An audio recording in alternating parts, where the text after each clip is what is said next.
Hey, Hasbro, what do you make, buddy? We make joy. We're the purveyors of playtime, architects of imagination, and the #1 reason a parent will step on something sharp in the middle of the night. We make toys. Oh, that's so wholesome. What was your first big hit? Like a cuddly teddy bear or a train set? Well, our first success was a little kit that encouraged children to take household vegetables and repeatedly stab them with sharp plastic spikes. I feel like you need to...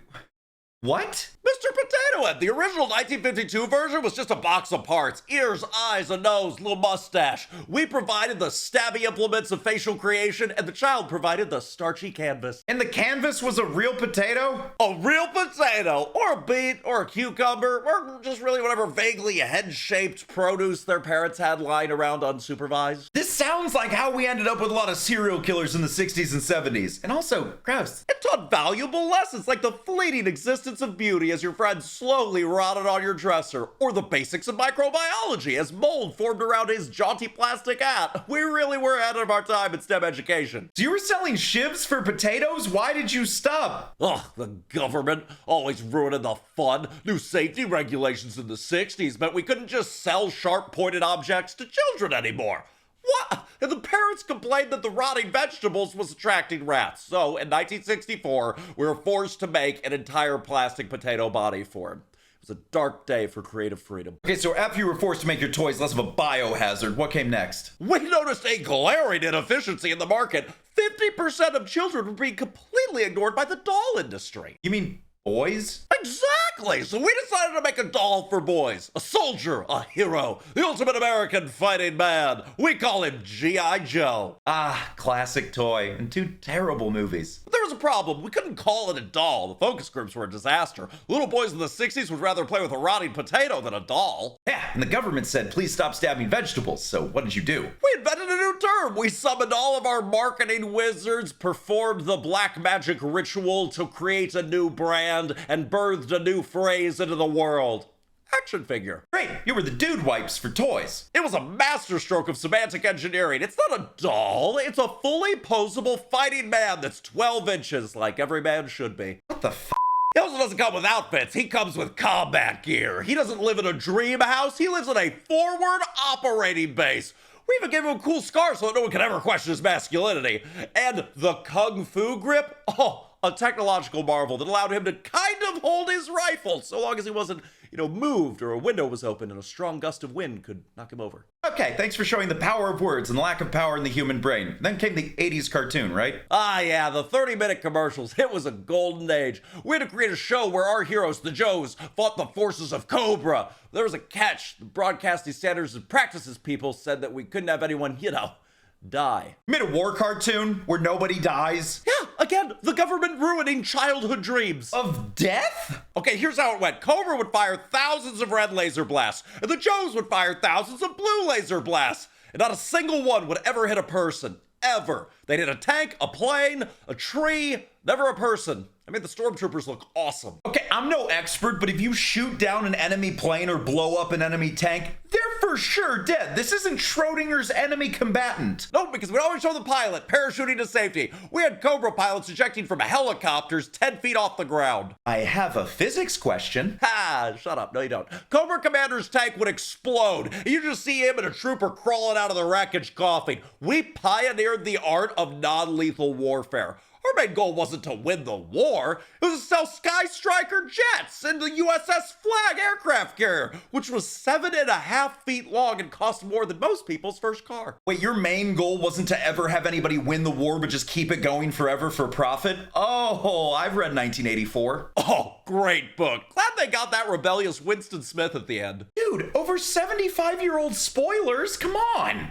Okay, let's switch gears. You also made board games, right? Absolutely. And then we invented the greatest, most iconic board game of all time. The one that teaches families the value of crushing your opponents with brutal capitalism, mangling their corpses under the unpayable rent.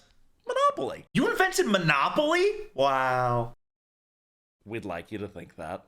What do you mean? The game that became Monopoly was actually invented in 1903 by a woman named Elizabeth Maggie. She called it the landlord's game. Okay, so you bought it from her? Oh heavens no, that would have been too simple. See, her game was designed to be a protest against monopolies. It was a teaching tool to show how property owners get rich and, tenants get crushed. It was meant to show the evils of unchecked capitalism. But in your version of Monopoly, it's whoever uses unchecked capitalism the best wins. It's a Rockefeller Carnegie simulator. Exactly! We fixed it! A guy named Charles Darrow played a version of her game, tweaked it a little, slapped his name on it, and sold it to Parker Brothers, who we later bought. You stole and profited off a woman's critique of unchecked powers hoarding all the things by not paying her and teaching kids to hoard all the things.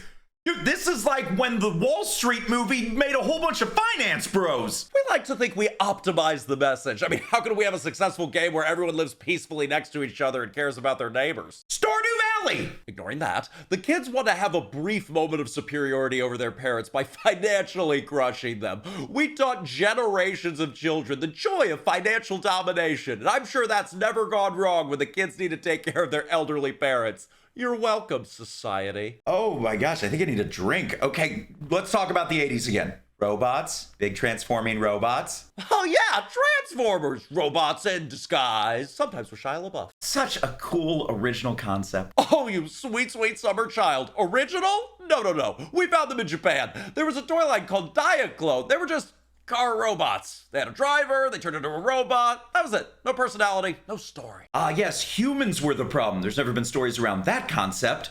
So you licensed it? No, we absorbed it, because it was the closest thing we could figure out to cloning Diaclone. We got rid of the humans and gave the robots personalities. 2 factions, Autobots and Decepticons, and some leaders. We named them Optimus Prime and Megatron. Can you guess which one's the good guy? Is it the one that had Prime in the name? Wow, you're getting good at this. We gave them a civil war that raged for millions of years. Right, back to Endless Wars. Does this take place in the Middle East? No, it takes place on Cybertron, a place we made up, because we didn't just want to make toys, we wanted to make a mythology. Yeah, and another cartoon to sell toys. Naturally, the cartoon was just the appetizer. The main course was the 1986 animated classic, Transformers, the movie. Yeah, and the weirdest song to ever be put in a movie, Weird Al's Dare to Be Stupid and Orson Welles' The Citizen Kane guy's last role, which was Unicron. Yeah, I mean, there were some weird parts, but I mean, had to be. Why? It was designed with one purpose in mind, to murder the entire 1984 toy line on screen so that we could introduce the 1986 line. Wait, what?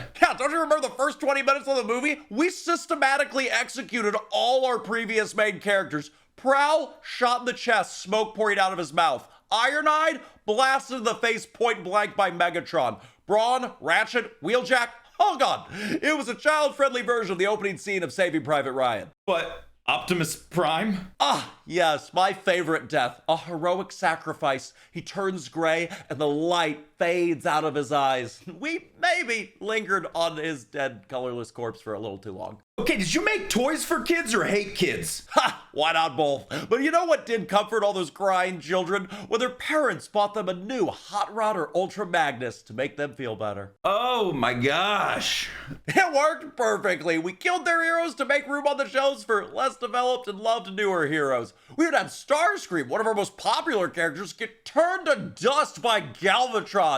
His last words, a scream that I'm sure featured heavily in children's nightmares. You're a monster. You didn't steal everything you've ever made, did you? No, I mean, we tried to, but he got wise.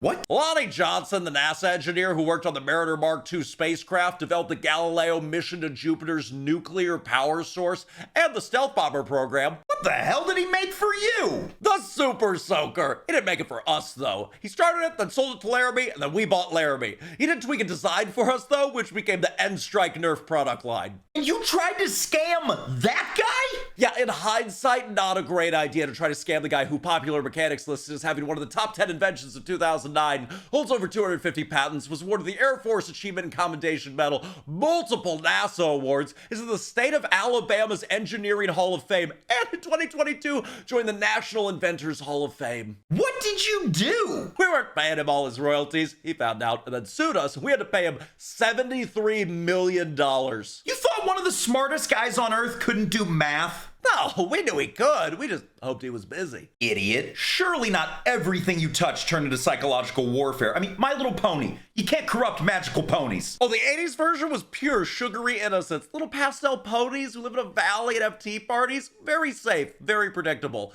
Then we rebooted it in 2010 with a show called Friendship is Magic. And then the internet happened. what do you mean? Well, we created a show for little girls, but for reasons our marketing team is still trying to understand, it was adopted by a legion of adult men. They call themselves bronies. All right, the bronies. We didn't plan it, we don't fully understand it, we just know that suddenly there were 30-year-old men in business suits unironically discussing the finer points of Fluttershy's character development. They write fan fiction, they create fan art with way too detailed sexual characteristics, and they hold massive conventions. That must have been a weird day at the office. Weird? Yes, but it was also a gold mine. A whole new unexpected demographic with disposable income. We just leaned into it. Look, if we want to make a show where horses teach lessons about friendship and a legion of grown men want to elevate it into a cultural phenomenon, who cares? That's awesome. I feel like you have stumbled into more success than you planned for. Also, you own Dungeons and Dragons? We do. We bought Wizards of the Coast in 1999. Best decision we ever made. Not only did we get D&D, but we also got this little project they were working on called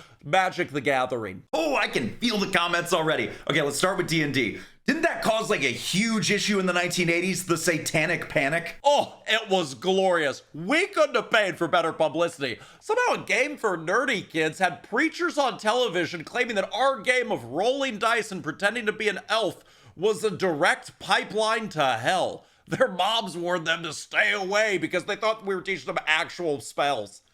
Ka-ching from the bad boy market. What a weird crossover. Yeah, we had burnouts and edgelords teaming up with nerds to play a game about math, imagination, and argue with your friends about the precise blast radius of a fireball. Totally harmless. But the more adults freaked out, the more every teenager in every suburban basement wanted to play it. Sales went through the roof. Oh, I get why they say hail Satan. Okay, don't say that. And Magic the Gathering, an incredibly famous card game. Calling Magic a card game is like calling a black hole a dense object. It's an economic ecosystem disguised as a fantasy battle. We basically invented the loot box, but made it out of tastefully printed cardboard. You're what's ruining gaming now? How? You buy a booster pack, you don't know what's inside. Maybe you get a bunch of useless goblins, or maybe you pull a Black Lotus.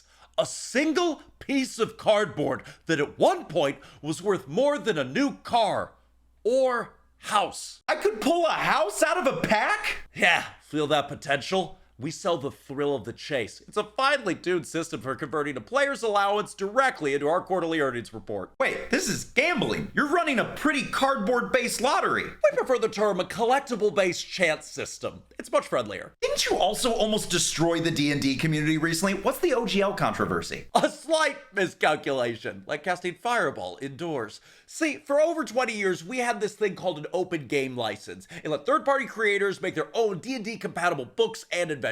Oh, that's so nice, and probably why it built a massive loyal community. It built a massive loyal community of people making money off our system that we weren't getting a piece of. It was like a leaky faucet. So we drafted a new OGL 1.1 and, just had a few small updates. You tried to take their content and publish it as your own, demanded 25% from the most successful creators, and you tried to do it retroactively. Well, looks like somebody rolled a perception check. Look, it was an attempt to foster a closer financial relationship to our community. The community revolted. They organized mass cancellation of their D&D online subscriptions. They rolled a nat 20 and get f***ed.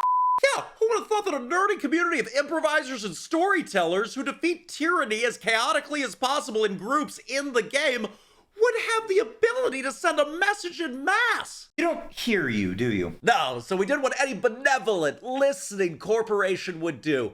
We backtracked so hard we got whiplash. We canceled the new OGL entirely. Wow, so cool that you totally did that of your own volition. And then we went a step further. We took the entire core rule system and released it under the Creative Commons license, irrevocably, forever. Or to save face, and so your social media manager didn't end it all to the comment section. No, to show the unwavering commitment we have to the open gaming community that we had just, tried to squeeze like a lemon. We did the old switcheroo, turned a PR nightmare into a PR triumph. We're the good guys again. I'd have you roll for a deception check, but I am exhausted, like every DM. So let me get this straight. You started by selling kids sharp sticks to defile vegetables, built an empire on a lie about not selling dolls to boys, stole the most famous board game in the world from a woman and reversed its meaning, psychologically scarred a generation of children to sell more robots, accidentally cultivated an adult male following for magical ponies, profited off the satanic panic, and then tried to fleece your most loyal fans before being forced to retreat. We also bought Nerf from Parker Brothers, making your childhood awesome. Damn. I do love Nerf, but sweet God! But come on, man, we build worlds, we tell stories, and a good story always has a little conflict. It's what makes it interesting. Now, if you'll excuse me, we've just announced a new tier of Magic cards that are even more rare than the old rare cards. We think our fans are going to be so excited for the opportunity to give us more of their money. Giving us money, they'll see, is for their own good.